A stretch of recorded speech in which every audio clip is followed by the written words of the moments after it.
In the heart of Lusaka lived two strangers from different worlds. Jabari Mwansa, a lonely tech millionaire hiding behind walls of glass and silence. Thandiwe Banda, a humble housemaid with calloused hands and a heart full of light. They were never meant to meet, but fate had other plans. Jabari Mwansa stood on his balcony, arms folded, watching from above. Thandiwe, his housemaid, was hurrying down the steps again, two shopping bags in her hands. She was always efficient, always quiet, but lately, always leaving early. And he was suspecting that she was stealing from his house. "Thandiwe," he called out. She stopped, turning slowly. "Yes, Mr. Mwansa. What's in the bags?" She looked down at them, gripping the handles tighter. "Just groceries, sir, for my mother." Jabari studied her face. She looked calm, but her voice, there was something off. "Is she unwell again?" Thandiwe nodded. "Yes, she's not been strong lately."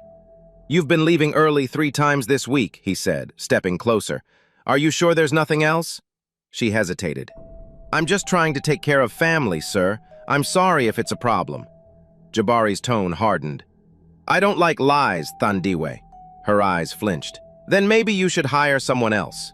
She turned and walked away. Inside, Jabari sat in his cold, quiet office and called his assistant. "Chilufya, I want you to run a background check on her. Thandiwe Banda, everything." Chilufya sighed. "Boss, again? She's only been here 2 months. Just do it." 2 hours later, Chilufya called back. "Clean as a church floor, nothing suspicious." "Too clean," Jabari muttered. He stared at her file on his laptop. Her ID checked out. Her references are spotless, but there were holes, odd gaps in time. He opened the security logs. Yesterday at lunch, she was browsing expensive jewelry sites on her phone. A week ago, he found a receipt in her jacket pocket, a money transfer of 8,000 wacha or chapata. And the phone call he overheard last night? In Chawa, fast, panicked. He only caught one word, Madzi Achedwa, water problem. But Jabari felt something deeper, mistrust, again. That evening, Jabari sat alone in his study sipping black tea. His phone buzzed. It was a message from Thandiwe. "Working late tonight, please don't wait up." Jabari raised an eyebrow. Working late? He hadn't assigned her any evening duties. In fact, he'd given her the night off. His heart beat faster. She's lying. He stood up, grabbed his car keys, and walked to the garage. His black Range Rover purred to life. "If there's nothing to hide," he muttered, "why lie?" He parked a few streets away from the usual bus stop in Kabulonga. Just past 6:15, he saw her, Thandiwe, wearing a blue chitenge skirt, head down, holding 2 shopping bags. She boarded the number 12 bus heading to Madis Township. Jabari followed quietly, 3 cars behind. The roads changed quickly. Neat lawns turned to dusty alleys. Streetlights flickered. Children played near ditches. The bus stopped, and Thandiwe stepped off near a crumbling building with faded paint. A sign above the door read, Tiende Pamadzi Community Center. Jabari frowned. "What is this place?" He parked and walked closer, staying in the shadows. Through a cracked window, he peeked inside. There she was. Thandiwe placed the bags on a small table. A group of elderly men and women sat in plastic chairs, each holding a notebook. Thandiwe smiled, warm and wide. "Okay, let's practice again. Can I please have a glass of water?" The old man beside her mumbled something. She bent beside him gently, repeating the phrase with patience. Laughter erupted when an old lady said, "Can I have chicken and 3 husbands?" The whole room chuckled, including Thandiwe. Jabari stepped back, stunned. She's not stealing, she's teaching. She's feeding people, she's giving. For the next hour, he watched her lead the class, help serve sandwiches, and clean up with the elders. Her face glowed. This wasn't the quiet housemaid he knew. This was someone full of purpose. Inside him, something cracked. All this time, he thought she was hiding something dark, but what she was hiding was light. Jabari couldn't stop watching her. From the cracked window, he saw a woman transformed. Thandiwe was laughing, moving from one student to the next, correcting words gently, kneeling by their chairs, clapping when they got it right. "Very good, Mama Joyce. That was perfect." She gave encouragement like water, freely, endlessly. Jabari leaned against the wall outside, heart tight in his chest. She had never smiled like that in his house, never laughed so openly. He had only seen her as quiet, careful, like a shadow moving between rooms. But here, she was the sun. After the lesson, Thandiwe opened her shopping bags and brought out loaves of bread, small packs of juice, some boiled eggs, and bananas. She laid them on a table and began handing them out. "Eat, Mama Cheleshe, you didn't have lunch today? Baba Tembo, take 2 eggs. You walked all the way here." They joked, ate, and thanked her like she was a daughter to them. One of the men said, "We don't just come for English, we come for your love." She smiled, wiping her hands. "And I come for all of you." Jabari backed away slowly, shaken. That night at home, he couldn't sleep. Instead, he sat in his study, searching everything he could find about Tienda Pamadzi Community Center. It was worse than he expected. The building was old. Their donation records were public. The center ran almost entirely on volunteer help and small gifts from market vendors and church groups. Rent was overdue. Their programs were shrinking. They were 3 months away from shutting down. Jabari stared at the screen. She's working 3 jobs to keep this place alive. He opened his banking app, stared at the screen for a long time, then typed in K1 million kwacha. He didn't attach his name. The next morning, Jabari sat at the kitchen table sipping tea when the door opened. Thandiwe rushed in, beaming. Her eyes were sparkling like morning dew. "Mr. Mwansa!" she shouted. "You won't believe what happened!" He raised an eyebrow calmly. "The center. Someone donated 1 million kwacha yesterday, just like that. We can pay rent, buy supplies, fix the leaking roof." "Really?" Jabari asked, setting his cup down. "That's incredible. I can't believe it. Whoever it was, they saved us. They didn't leave a name, they just believed in what we do." Jabari smiled faintly. Good people still exist, it seems. Thandiwe nodded, hand over her heart. Yes, they do. And for the first time in years, Jabari Mwansa felt rich.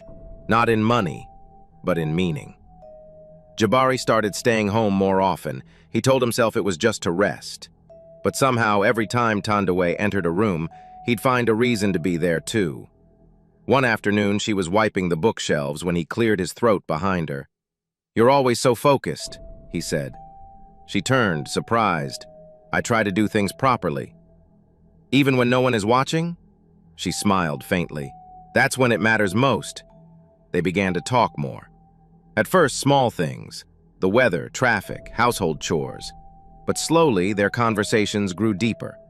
One day, she was in the kitchen, scribbling in a notebook. Jabari noticed. "Studying?" Thandiwe nodded. "My thesis." "On what?" "Barriers to opportunity," she said. "Especially for poor families. Language, money, education. Some people are never given a chance." He sat across from her. "And you want to change that?"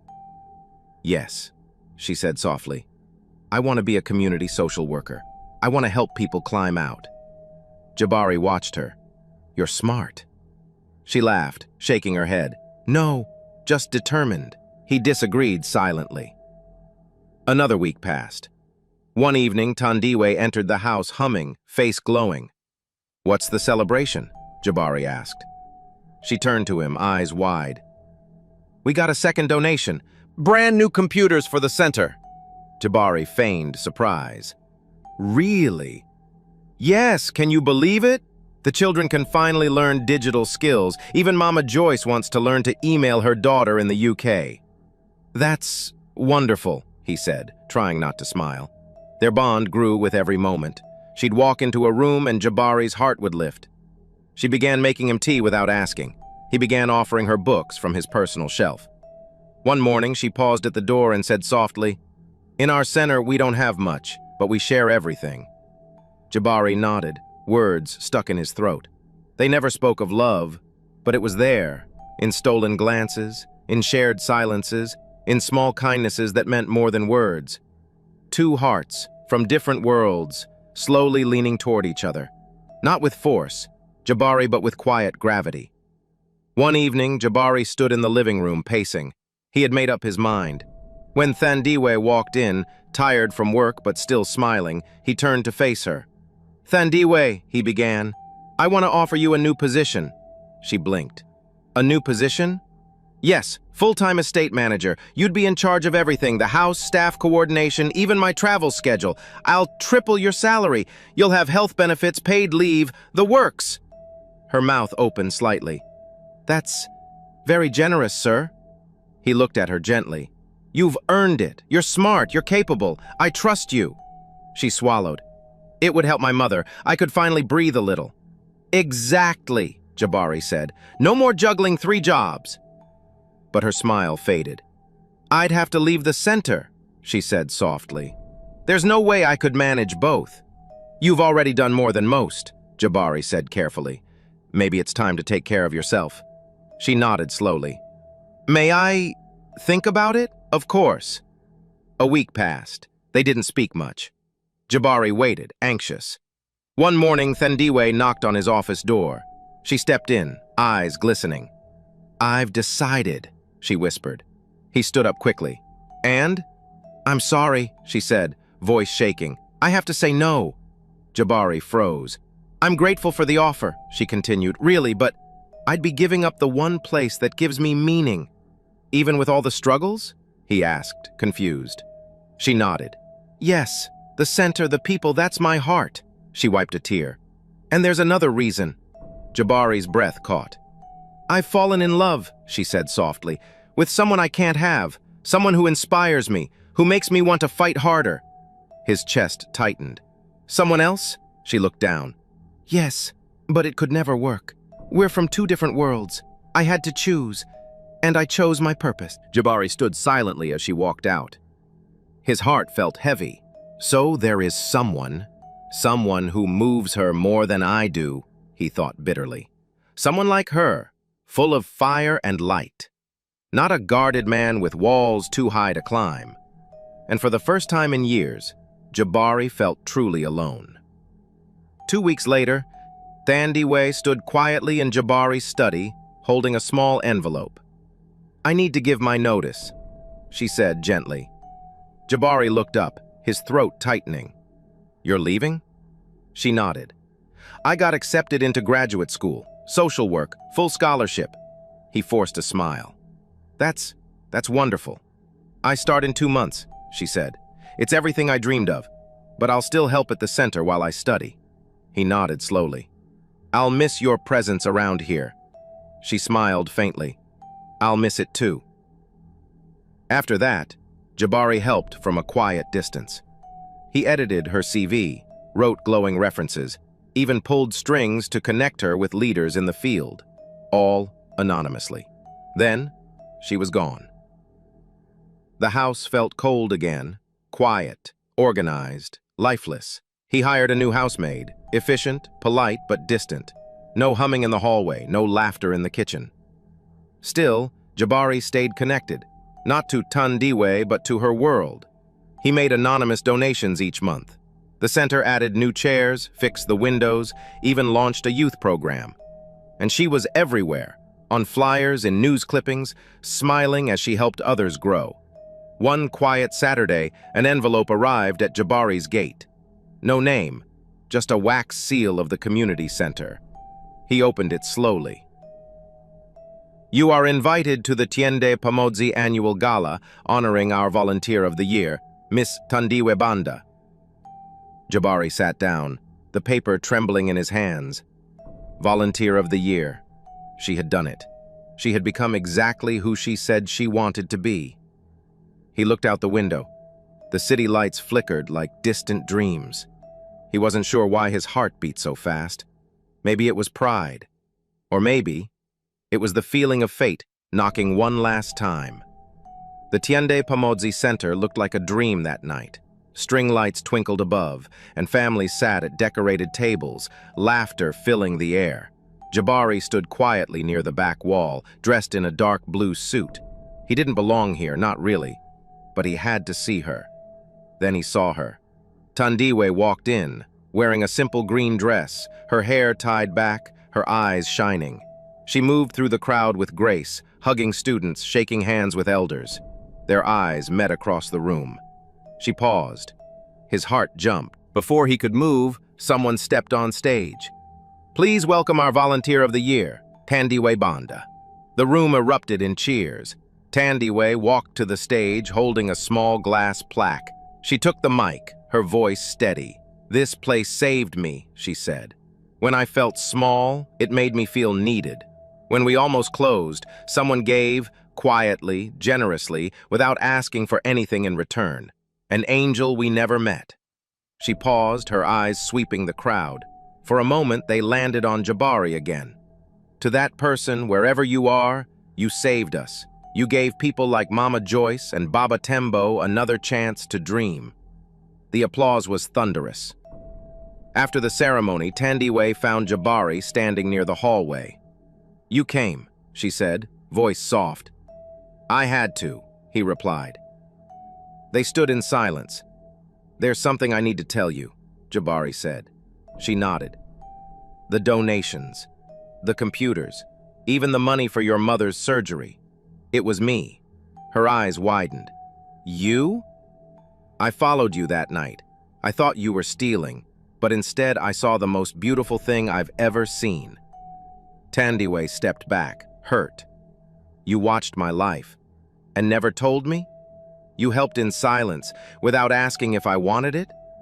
"I was afraid," he admitted. "Afraid you'd reject it. Afraid you'd reject me." She looked at him long and hard. "I didn't fall for just anyone, Jabari," she whispered. "The man I loved was impossible, generous, quiet, brave." He blinked. "You were the impossible man all along," she said. Tears welled in his eyes. "Thandiwe," he whispered, "I love you." She smiled softly. "Then let's stop hiding." And in that moment, two hearts finally met, not in secret, but in full light. They stood in the quiet hallway, tears in their eyes. Jabari reached for her hand. "I thought I'd lost you," he whispered. Thandiwe shook her head, smiling through tears. "You found me, Jabari. You just didn't know you were looking." And in that moment, they embraced, the past forgiven, the future wide open.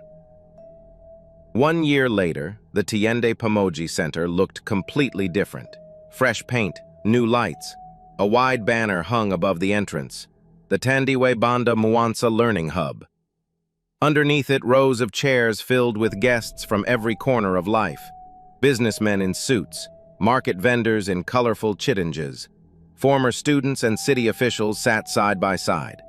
Inside, the room glowed with candles and soft music. Flowers lined the aisles. At the front, Jabari stood proudly, dressed in a cream-colored suit with green embroidery. Then Thandiwe entered, glowing in a white lace gown. The entire room stood. Mama Joyce whispered, "Now that is what purpose looks like in love." As they said their vows, Jabari's voice trembled. "You didn't just change my life. You gave it meaning." Thandiwe smiled, her voice strong. "You didn't rescue me. We rescued each other." Cheers erupted as they were pronounced husband and wife. Later, at the reception, guests danced in circles, elders clapping, children laughing, rich and poor moving together in rhythm. From that day on, they built not just a home, but a mission. The Mwanza Banda Foundation began helping immigrants across Zambia, teaching, feeding, lifting others with love and dignity. And as the night wore on, Jabari and Thandiwe swayed gently on the dance floor, candles flickering all around them. In that moment, it was clear. Love, when rooted in purpose, doesn't just build homes, it builds legacy. My beautiful family. What did this story teach you? For me, it reminded me that love rooted in purpose can heal the deepest wounds and build the strongest legacies. If you believe that kindness, sacrifice, and faith still have power in today's world, type legacy in the comments. I'm waiting to hear your thoughts, and if this story touched your heart, don't forget to like, subscribe, and share so we can keep telling these beautiful African tales.